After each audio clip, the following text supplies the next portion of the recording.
Hey everyone, welcome to Cartography IES Revolution in Indian Education। मैं आपका दोस्त, आपका मेंटर गौरव आपका स्वागत करता हूँ कार्टोग्राफी आईएएस प्लेटफॉर्म पे। और इस बेहतरीन सीरीज में जो हमने चलाई है मॉडर्न इंडियन हिस्ट्री के जो क्वेश्चन सीरीज हैं उसकी हम बात कर रहे हैं। तो हमारा जो टॉपिक है वो है हमारा जो गवर्नर जनरल्स एंड वॉइस राय हमने देखे थे, और जिसमें हम एक एक करके चीजें हम देखते हुए आए हैं। जब से ब्रिटिश कॉन्क्वेस्ट इन इंडिया हमने देखा है, वहां से ब्रिटिश कॉन्क्वेस्ट इंडिया में जो अहम भूमिका थी, किन किन गवर्नर्स के टाइम पे या किन किन वाइस राइज के टाइम पे इंडिया का जो कॉन्क्वेस्ट था वो कैसे कैसे मजबूत होता चला गया, वो हम साथ में लेते हुए चले जा रहे हैं, देखते हुए चले जा रहे हैं। ठीक है, सो उसी कड़ी को आगे बढ़ाएंगे और इसी कड़ी को आगे बढ़ाते हुए चलते हैं और देखते हैं आज का पहला सवाल। उससे पहले मैं जस्ट एक बार ये देख लूं कि मेरी वॉइस आ रही है या नहीं। So I am audible to you guys.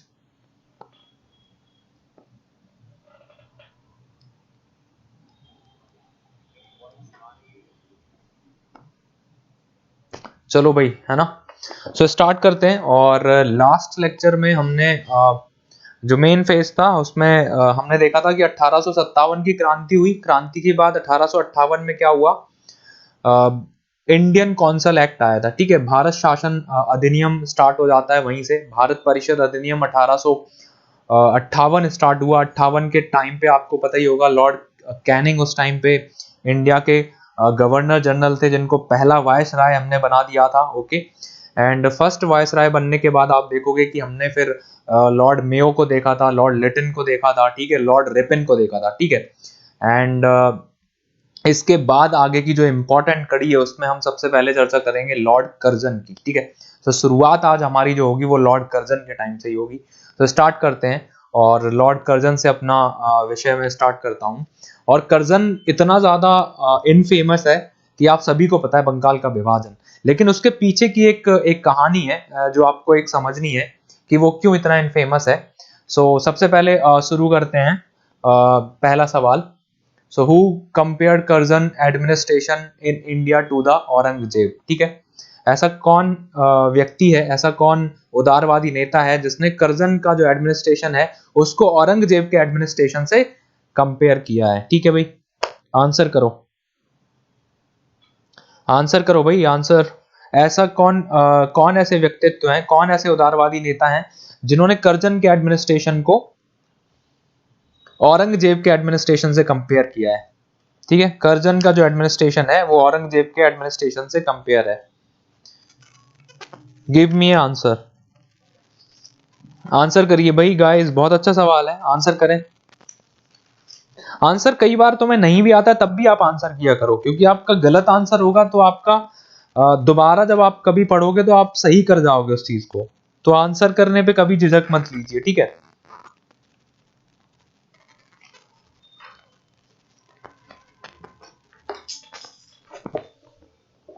चलिए भाई, सो इसमें जो ऑप्शन है वो है बाल गंगाधर तिलक, ठीक है,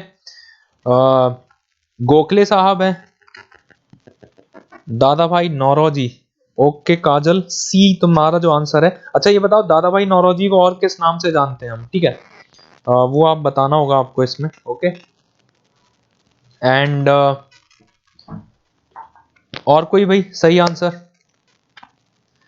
so the right answer is Gopal Krishna Gokhale. Okay, और इसमें जो जो नाम है, बाल गंगाधर तिलक, ठीक है भाई, दादा भाई नौरोजी, इनको बोलते हैं हम ग्रैंड ओल्ड मैन,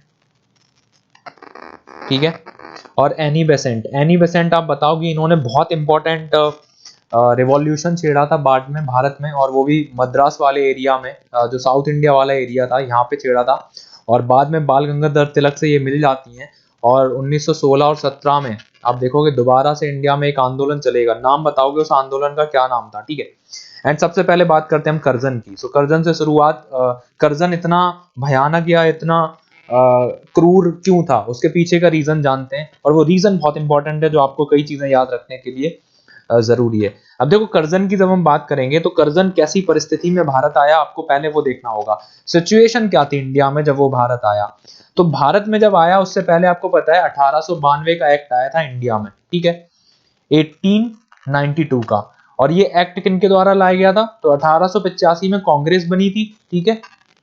और कांग्रेस जो थी, शुरुआती जो फेज था कांग्रेस का था वो था मॉडरेट्स का फेज, ठीक है, मॉडरेट, उदारवादी। सो ये जो उदारवादी लोग थे, इनका जो फॉर्मूला था सरकार से मांगने का वो था PQ। PQ से याद रखोगे, पिटीशन, प्रेयर एंड प्रोटेस्ट, तीन ही काम करते थे। पिटीशन दायर करी, याचिका, प्रेयर करना और प्रोटेस्ट करना। उसके बेसिस पे हम क्या करेंगे, एक एक चीज मांगते चले जाएंगे अंग्रेजों से। तो ये इनका दायरा था। तो 1885 में जब कांग्रेस बनी और धीरे धीरे इनको सफलता मिलना स्टार्ट हुई, तो 1892 का जो एक्ट आया, उस एक्ट में बोला गया कि ठीक है भैया, आपको हम कुछ काम दे देते हैं, आप इतने दिनों से मांग कर रहे हैं। और इन उदारवादियों की मांग क्या थी, एक साइड में मांग लिख लेता हूं, इनकी क्या मांग थी, इनकी डिमांड क्या थी और अंग्रेजों ने क्या दिया, इनको मिला क्या इस एक्ट से, ठीक है। तो इनकी मांग क्या थी कि जो भारतीय हैं उनकी संख्या बढ़ा दो। किसमें? इंडियन काउंसिल, जो भारतीय परिषद था उसमें इनकी संख्या बढ़ा दो। तो इन्होंने बोला ठीक है भैया, बढ़ा देंगे इस एक्ट में। इन्होंने कहा संख्या बढ़ा देंगे, लेकिन वो संख्या कैसे बढ़ाई गई? मान लिया कि संख्या 30 है, तो 30 में से 24 लोग अंग्रेज होंगे और 6 लोग नॉन अंग्रेज होंगे। तो इसमें वर्चस्व किसका होगा? फिर से अंग्रेजों का ही होगा, मेजोरिटी इनकी होगी। तो पहली बात मान ली गई। दूसरा क्या हुआ, इन्होंने बोला इलेक्शन करवाओ। तो अंग्रेजों ने बोला ठीक है, इलेक्शन करवाएंगे। अब ये जो इलेक्शन थे, अंग्रेजों ने बोला इनडायरेक्ट बेसिस पे होंगे, इनडायरेक्ट इलेक्शन, ठीक है। इनडायरेक्ट का मतलब जो म्युनिसिपैलिटीज हैं या फिर जो डिस्ट्रिक्ट बोर्ड है उनके लोग चुनेंगे, ठीक है। फिर तीसरी चीज इन्होंने मांगी कि विधायिका में जो लोग हैं इनको शक्ति दे दो, पावर दे दो, जो विधायिका में लोग चुन के जाएंगे भारतीय। तो इन्होंने बोला ठीक है, आपको पावर दे दिया जाएगा, आप प्रश्न पूछ सकते हैं, ठीक है, क्वेश्चंस पूछ सकते हैं। आपको अगर किसी विषय पे क्वेश्चन पूछना है तो सबसे पहले आप उस क्वेश्चन को प्रेजेंट करेंगे और आप बोलेंगे इस विषय पे हमें पूछना है, और बाद में अंग्रेज गवर्नर तय करेगा कि इस क्वेश्चन का आंसर देना है या नहीं देना है, ठीक है। फिर इन्होंने बोला कि बजट, ये जो बजट है, बजट का जो प्रावधान है इसमें भारतीयों को शामिल किया जाए।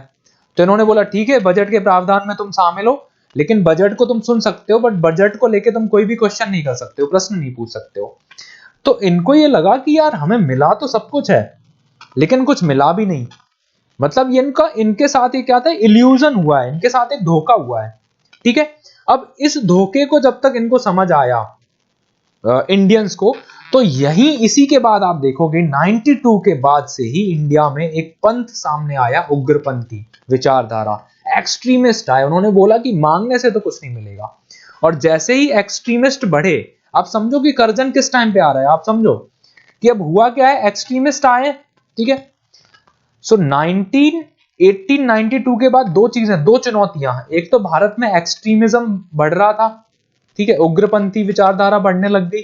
और दूसरी चीज ये है कि और जो कंट्रीज थी, जो इंडस्ट्रियलाइजेशन बढ़ा, तो बाकी जो कंट्रीज थी जैसे रशिया हुआ, जापान हुआ, जर्मनी हुआ, इन्होंने इंपीरियलिज्म को बढ़ाना स्टार्ट कर दिया, ठीक है। अब ये दो चुनौती हैं और इस टाइम पे भेजा जाता है कर्जन को 1899 में। और अब कर्जन को इन दोनों चुनौतियों से लड़ना है, ठीक है। अब इन दोनों चुनौतियों से देखो कर्जन कैसे लड़ेगा, बखूबी लड़ा, ठीक है। क्या क्या प्रावधान इसने किए? सबसे पहला प्रशासनिक सुधार, और प्रशासनिक सुधार में इसने क्या किया, एडमिनिस्ट्रेशन रिफॉर्म्स। अब देखो रिफॉर्म्स देखो कितने सही किए। इसने क्या किया, सबसे पहला कलकत्ता म्युनिसिपल कॉर्पोरेशन एक्ट एक लेके आया, ठीक है। कलकत्ता म्युनिसिपल, सुन लो ये कहानी, corporation act, Calcutta municipal corporation act जो आया, ये आया 1899 में। अब इस एक्ट के द्वारा क्या बोला गया, वो जो डिस्ट्रिक्ट बोर्ड है, ठीक है, और ये जो म्युनिसिपैलिटीज है, ठीक है, म्युनिसिपल कॉर्पोरेशंस है, इनमें अंग्रेजों की क्या कर दी गई, सदस्यता बढ़ा दी गई। क्योंकि इनडायरेक्ट इलेक्शन होने लग गया 1992 के बाद, तो अगर अंग्रेज ज्यादा होंगे तो इसमें भारतीय चुने नहीं जाएंगे, ठीक है। तो पहला बड़ा काम इसने क्या किया, ये किया। दूसरा काम इसने क्या किया, पुलिस सुधार किया। और पुलिस सुधार में इसने क्या किया, सेकंड जो इंपॉर्टेंट काम था वो था पुलिस रिफॉर्म। पुलिस रिफॉर्म ने क्या किया, इसने सीआईडी लेके आया, ये सीआईडी। और सीआईडी के साथ साथ ये क्या लेके आया, पुलिस ट्रेनिंग सेंटर। भारत में पुलिस ट्रेनिंग सेंटर की शुरुआत भी कर्जन के टाइम पे हुई। अब लोगों ने पूछा भाई पुलिस ट्रेनिंग सेंटर क्यों, सीआईडी क्यों? तो इसने क्या बोला, कि हम कानून व्यवस्था को मजबूत करेंगे। ये तो भारतीयों को इसने बात बताई, उदारवादियों को, लेकिन इसका असली मतलब ये था कि ये जो उग्रवादी हैं इनके ऊपर नजर कौन रखेगा, तो ये सीआईडी रखेगी। ठीक है, देखो इसका जो कर्जन को आप याद ऐसे रख सकते हो, कहीं पे निगाहें कहीं पे निशाना, काम कुछ भी कर रहा है तुम्हें लगेगा हमारे लिए काम है, लेकिन उसका चीजें उसकी उल्टी होंगी। ठीक है, तो कानून व्यवस्था लेके आया। उसके बाद ये क्या लेके आया, इसके बाद ये लेके आया एक और चीज, शिक्षा में क्या लेके आया, थॉमस रिले कमीशन के थॉमस रिले जो कमीशन था उसके बेसिस पे एक आयोग बनाया गया, विश्वविद्यालय आयोग। ठीक है, और विश्वविद्यालय आयोग में क्या किया गया, विश्वविद्यालय आयोग, ठीक है, यूनिवर्सिटी आयोग, और ये आयोग बना 1904 में। अब इस आयोग को क्या बोला गया कि मान लिया, देखो एग्जांपल लो, एक दिल्ली यूनिवर्सिटी है, दिल्ली यूनिवर्सिटी के अंडर मान लिया भगत सिंह कॉलेज है। ठीक है, और भगत सिंह कॉलेज में जो यूथ है उन्होंने अगर कोई उग्रवादी घटना, उस यूथ ने कुछ अगर उग्रवादी कांड कर दिया, तो दिल्ली यूनिवर्सिटी भगत सिंह कॉलेज को एफिलिएशन नहीं देगी, उसको मान्यता नहीं देगी, उसकी मान्यता रद्द कर दी जाएगी। तो इसका मतलब ये हुआ कि भगत सिंह कॉलेज का जो एडमिनिस्ट्रेशन है ये अपने आप कंट्रोल कर देगा किसको, उग्रवादियों को पनपने से कॉलेज में। ठीक है, तो ये चीज समझो। और इसने भारतीयों को क्या बोला कि हम जो उच्च शिक्षा है उसमें क्या करने जा रहे हैं, सुधार करने जा रहे हैं। ठीक है, और उसके बाद सबसे फेमस काम तो आपको पता ही है, बंगाल का विभाजन। ठीक है, बंगाल का विभाजन क्या था, मान लिया ये बंगाल है, अब देखो इसने बंगाल को भी कैसे विभाजित किया। उस टाइम का जो बंगाल है इसमें असम था, असम, इधर आप देखोगे बिहार, ठीक है, उड़ीसा, यहां पे आप देखोगे पूर्वी बंगाल है, और यहां पे आप देखोगे पश्चिमी बंगाल है। तो जो राष्ट्रवादी लोग थे उन्होंने बोला था कि इसका ठीक है आप विभाजन कर रहे हो, एडमिनिस्ट्रेशन, अब देखो इतना बड़ा क्षेत्र, विविधताएं बहुत हैं। ठीक है, कल्चरल डिफरेंस है, जियोग्राफिकल डिफरेंस है, जाहिर सी बात है यहाँ पे एडमिनिस्ट्रेशन उतना बेहतर नहीं हो पाएगा। तो राष्ट्रवादी जो लोग थे उन्होंने बोला ठीक है आपको विभाजन करना है तो विभाजन ऐसे कर दो, बंगालियों को अलग कर दो और असम, बिहार, उड़ीसा इनको अलग कर दो। लेकिन कर्जन ने जो विभाजन किया वो कैसा किया, वो ऐसा किया, पूर्वी बंगाल को अलग कर दिया और पश्चिमी बंगाल को अलग कर दिया। मतलब जो पूर्वी बंगाल था, वो जो था पूर्वी बंगाल, ये क्या था, मुस्लिम बहुल क्षेत्र था, और जो पश्चिमी बंगाल था ये हिंदू बहुल क्षेत्र था। तो हिंदू और मुसलमानों के बीच में ये दरार पड़ी, और यहीं से आप देखोगे स्वदेशी आंदोलन की शुरुआत होती है भारत में, और यहां से एक और नया तबका निकल के आएगा, और वो निकल के आएंगे उग्रवादी। ठीक है, तो ये कर्जन के बारे में कुछ चीजें थी। चलिए आगे चलते हैं और क्वेश्चंस देखते हैं। अब अगले क्वेश्चन पे आते हैं। Consider the following viceroy of India during the British rule. ठीक है, इनकी क्रोनोलॉजी बतानी है आपको, chronology.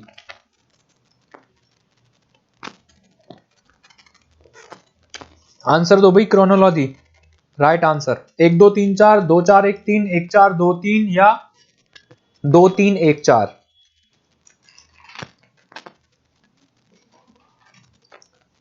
Which one of the following is correct chronology? Correct chronology.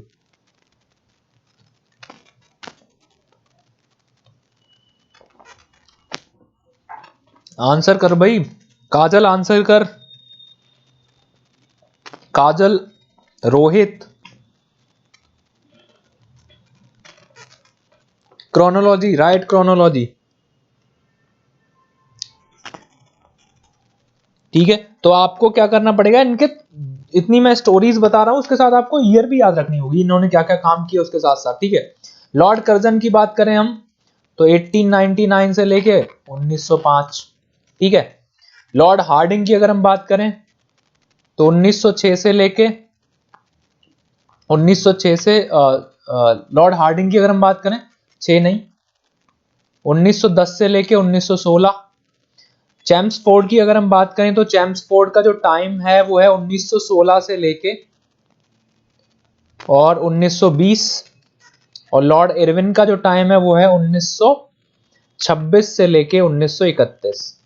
ठीक है, तो सही क्रोनोलॉजी क्या बनेगी, 1 2 3 4, ए इज द राइट आंसर। ठीक है भाई, ए इज द राइट आंसर। चलिए, the strategy of divide and rule. ठीक है, divide and rule adopted by, ये तो बता ही दोगे, सबका आंसर आना चाहिए इसमें। डिवाइड एंड रूल की स्ट्रेटेजी, बांटो और राज करो।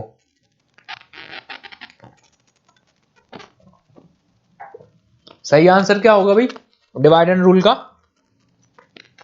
लॉर्ड कर 85, divide and rule. Answer guys, answer. So देखो, ये जो डिवाइड एंड रूल थी, ये पॉलिसी, ये इंप्लीमेंट करी थी किसने? कर्जन ने, ठीक है। लेकिन इसको बहुत सही रूप दिया, वो दिया लॉर्ड मिंटो ने, ठीक है। 1909 का जो एक्ट आया, उस एक्ट में क्या कर दिया गया? 1 2 3 4 मोनू शर्मा सही। तो the strategy of divide and rule ये किसकी हो जाएगी? मिंटो की हो जाएगी, लॉर्ड मिंटो, ठीक है। इसने बोला था कि हम भारत में नाग के दांत बो रहे हैं, जिसका जो परिणाम होगा वो बहुत भयावह या भयानक होगा, ठीक है। चलिए आगे चलते हैं।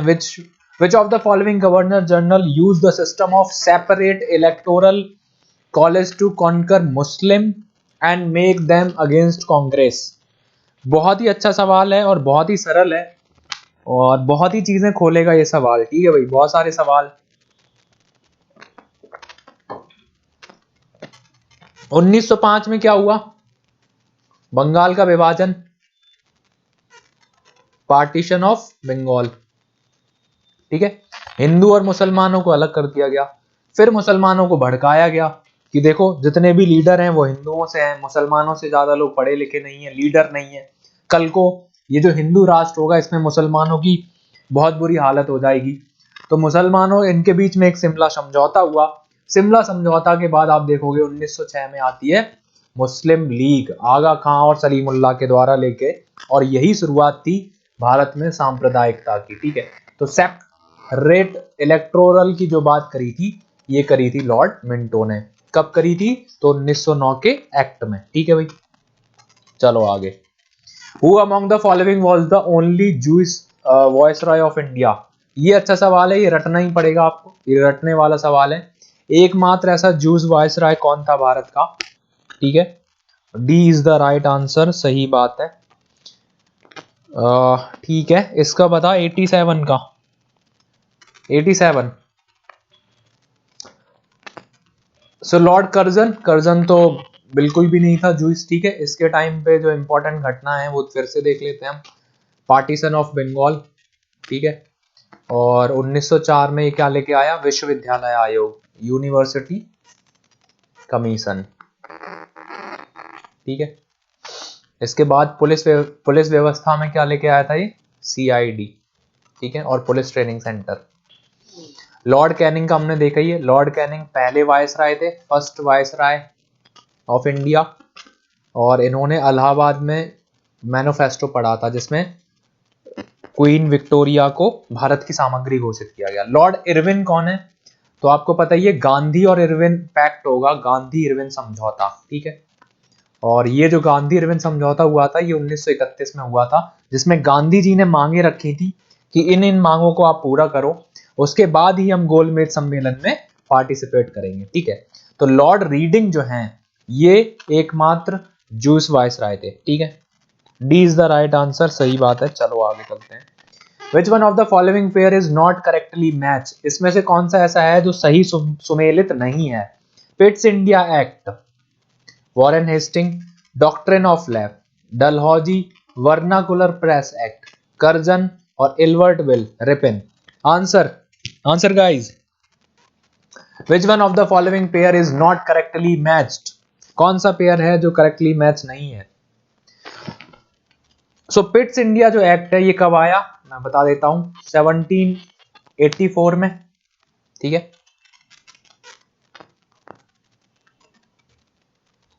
हाँ भाई आंसर करो। डॉक्ट्रिन ऑफ लैब्स डलहौजी का ही था, हड़प सिद्धांत। वर्नाकुलर प्रेस एक्ट, ठीक है, जो समाचार पत्र लोकल, उनपे वर्नाकुलर प्रेस एक्ट किसके टाइम पे आया था ये बताओगे? तो सी इज द राइट आंसर, सी गलत है। कर्जन के टाइम पे नहीं आया था, ये आया था लिट्टन के टाइम पे। ठीक है, लॉर्ड लिटन के टाइम पे। और रिपन इल्बर्ट बिल लेके आया था। ठीक है, इल्बर्ट बिल क्या था, ज्यूडिशरी से संबंधित था। भारतीय जो न्यायाधीश हैं उनको ताकत दी गई थी, उनको पावर दी गई थी कि वो विदेशी जो लोग हैं, जो ईस्ट इंडिया कंपनी के जो लोग हैं, जो फॉरेनर, जो ब्रिटिशर्स हैं, उनका भी केस लड़ सकेंगे। ठीक है, उनके लिए भी मुकदमा जारी कर सकेंगे। अगला सवाल, which one of the following pair is not correct. फिर से separation of thuggee system, William Bentinck बिल्कुल सही, इल्बर्ट बिल, रिपन बिल्कुल सही, ring fence policy, Warren Hasting बिल्कुल सही, वर्नाकुलर प्रेस एक्ट कर्जन के टाइम पे बिल्कुल गलत, नहीं, लॉर्ड लिटन के टाइम पे। चलिए भाई, the transfer of capital of British India from Calcutta to Delhi was affected during the period. अब देखो, जो बंगाल था, बंगाल का विभाजन कर दिया गया 1905 में। अब बंगाल में एक चला आंदोलन, स्वदेशी मूवमेंट। अब स्वदेशी आंदोलन इतने बड़े पैमाने पे चला कि सरकार को धीरे धीरे झुकना पड़ा। ठीक है, और हुआ क्या, 1911 में जब पंचम आ रहे थे इंडिया में, ठीक है, और इंडिया में जब जॉर्ज पंचम आए उस टाइम पे लॉर्ड हार्डिंग था। ठीक है, हार्डिंग के टाइम पे, तो उस टाइम पे क्या किया, ये जो बंगाल का विभाजन था इसको रद्द कर दिया गया था और कलकत्ता से दिल्ली ट्रांसफर कर दी गई थी कैपिटल, और दिल्ली में लगा था यहाँ पे दिल्ली दरबार। ठीक है, दिल्ली को सजाया गया था बहुत सुंदर तरीके से, और ये हुआ था लॉर्ड हार्डिंग के टाइम पे। So B is the right answer. ठीक है, match the following and select the correct answer from the code given. ठीक है भाई, match the following, doctrine of lapse किसके टाइम पे, बहुत ही आसान है, Dalhousie, partition of Bengal Curzon, dual government Clive, social reform Bentinck. तो ए का तीसरा, बी का पहला, ए का तीसरा, बी का पहला एंड सी का दूसरा, तो ये सही आंसर है। ठीक है, चलो भाई आगे, match the list 1 and match list 2 and select the correct answer.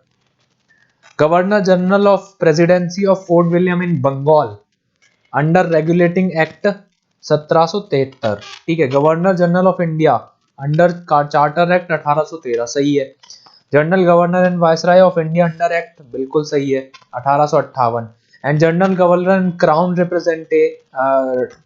Representative under government of act 1935। ठीक है, इसमें क्या मेल करना है हमको, फर्स्ट और 2 को मिलाना है। ठीक है, ये अच्छा सवाल है, ये मेरे हिसाब से तुम लोगों से नहीं होगा, और 1 और 2 को मिलाना था इसमें, तो ये जो जाएगा पहले का हो जाएगा 3, ए का 3rd।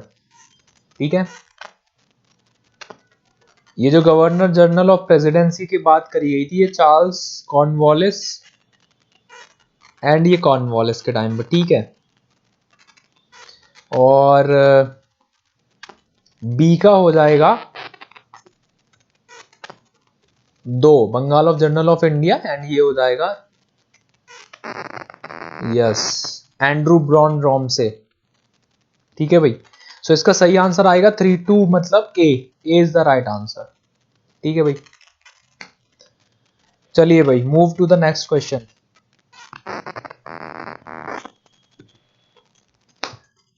ओके, चलो भाई, आज के लिए इतना ही रखते हैं, इतने ही क्वेश्चन थे। सो हमने लॉर्ड कर्जन देखा, और कुछ चीजें हैं जो और आपको मैं यहीं पे बता देता हूं। हम आज कुछ गवर्नर जनरल्स हैं जिनको हम डिस्कस कर लेते हैं। ठीक है, सो 3-4 गवर्नर जनरल हमारे बचे हुए हैं जिनको हमें डिस्कस करना है बहुत जल्दी जल्दी। तो पहला जो गवर्नर जनरल हमने देखा था वो था कर्जन। ठीक है, सो कर्जन के टाइम पे सारी चीजें हमने देखी थी। उसके कर्जन के बाद जो इंपॉर्टेंट होगा गवर्नर जनरल, वो होगा लॉर्ड मिंटो। ठीक है, लॉर्ड मिंटो, और मिंटो के टाइम पे आपको बताइए 1909 का एक्ट आएगा, और इस एक्ट में सेक्टोरल अलग से इलेक्टोरल व्यवस्था की बात करी जाएगी। ठीक है, मुसलमान और हिंदुओं को अलग कर दिया जाएगा, हिंदू और मुसलमान। ठीक है, मुसलमान अपने आप को मुस्लिम व्यक्ति को चुन सकते हैं, और हिंदू अपने हिंदू को चुन सकते हैं। यहीं से विभाजन स्टार्ट हो गया था, आप देखोगे। एंड लॉर्ड मिंटो के टाइम पे आप देखोगे 1906 में क्या बनेगी, मुस्लिम लीग बनेगी। 1907 में क्या होगा, कांग्रेस का विभाजन होगा। ठीक है, कांग्रेस बट जाएगी नरम दल और गरम दल में। ठीक है, यहीं से 1907 के बाद, ठीक है। और इसके बाद आप देखोगे लॉर्ड हार्डिंग जब आएंगे, सो लॉर्ड हार्डिंग का जो टाइम होगा वो होगा 1910 से लेके 1916, ठीक है। सो इनके टाइम पे जो 2-3 घटनाएं इंपॉर्टेंट होगी, एक तो वही अभी हमने देखा था दिल्ली दरबार, ठीक है। और दिल्ली दरबार के बाद आप देखोगे 1912 में दिल्ली राजधानी ट्रांसफर कर दी जाएगी। 1916 में BHU बनारस हिंदू यूनिवर्सिटी स्थापित करी जाएगी MMM मदन मोहन मालवीय जी के द्वारा, ठीक है। इसके बाद कौन आएगा, तो चैम्सफोर्ड आएंगे 1916 में, और 1916 से लेके और 1920 तक लॉर्ड चैम्सफोर्ड रहेंगे। और चैम्सफोर्ड के टाइम पे आप देखोगे बहुत सारी घटनाएं होंगी, बहुत ही ज्यादा लेवल पे। होम रूल आंदोलन चलेगा, जो एनी बेसेंट और किसके बीच में, होम रूल मूवमेंट चलेगा, एनी बेसेंट और बाल गंगाधर तिलक मिलकर चलाएंगे। 1919 में रॉलेट एक्ट आएगा, काला कानून, ठीक है, काला कानून के विरोध में। 1999 में जलियांवाला हत्याकांड होगा, ठीक है। खिलाफत आंदोलन आएगा, असहयोग आंदोलन आएगा। तो ये सारे काम होंगे चैम्सफोर्ड के टाइम पे, ठीक है। इसके बाद आएगा इरविन, और इरविन के टाइम पे क्या होगा, इरविन इंपॉर्टेंट है 1926 से लेके 31 तक। सो साइमन कमीशन, ठीक है, साइमन कमीशन आएगा इरविन के टाइम पे, और 1928 में इसका विरोध होगा। और सेकंड इंपॉर्टेंट चीज वही है कि गांधी इरविन समझौता, ठीक है, 1931 में, ठीक है। और लॉर्ड इरविन के बाद आप देखोगे लिनलिथगो आएगा, और लिनलिथगो का जो टाइम होगा, लिनलिथगो का जो टाइम होगा वो होगा 1936 से लेके 1943, ठीक है। अब इसके टाइम पे डेवलपमेंट स्टार्ट हो जाएगा, कांग्रेस के द्वारा डेवलपमेंट, बहुत कांग्रेस मंत्रिमंडल बनना स्टार्ट हो जाएगा, कांग्रेस मंत्रिमंडल त्याग पत्र दे देगा, ठीक है। और इसके टाइम पे आप देखोगे सेकेंड वर्ल्ड वॉर स्टार्ट हो जाएगा, और सेकेंड वर्ल्ड वॉर के बाद आप देखोगे अगस्त प्रस्ताव आएगा, ठीक है। और यहाँ पे कांग्रेस क्या हो जाएगी, फिर से अपने आप को अगस्त प्रस्ताव के बाद में छोड़ देगी, अपना जितना इलेक्शन हुआ था वो खत्म कर देगी, ठीक है। और इसके टाइम पे आप देखोगे फिर क्या होगा, भारत छोड़ो आंदोलन 1942 में आएगा, ठीक है। इसके बाद लॉर्ड वेवेल आएंगे, और वेवेल के टाइम पे क्या होगा, 16 अगस्त 1946 को मुस्लिम लीग ने सीधी कार्रवाई दिवस मनाएगा। और उसके बाद आप देखोगे लॉर्ड माउंटबेटन के द्वारा माउंटबेटन एक्ट आएगा, जिसमें भारत और पाकिस्तान 2 नवीन राष्ट्रों का निर्माण होगा, ठीक है। और आपके जो पहले और आखिरी भारतीय गवर्नर जो बनेंगे वो होंगे आपके C राजगोपालचारी, ठीक है। और इसी के बाद से यहाँ से गवर्नर जनरल्स की चीजें क्या हो जाएंगी, खत्म हो जाएंगी, ठीक है। तो आगे मिलते हैं हम अगले लेक्चर में, और तब तक के लिए थैंक यू, धन्यवाद। घर पे रहें, स्वस्थ रहें, सुरक्षित रहें, अपना ख्याल रखें।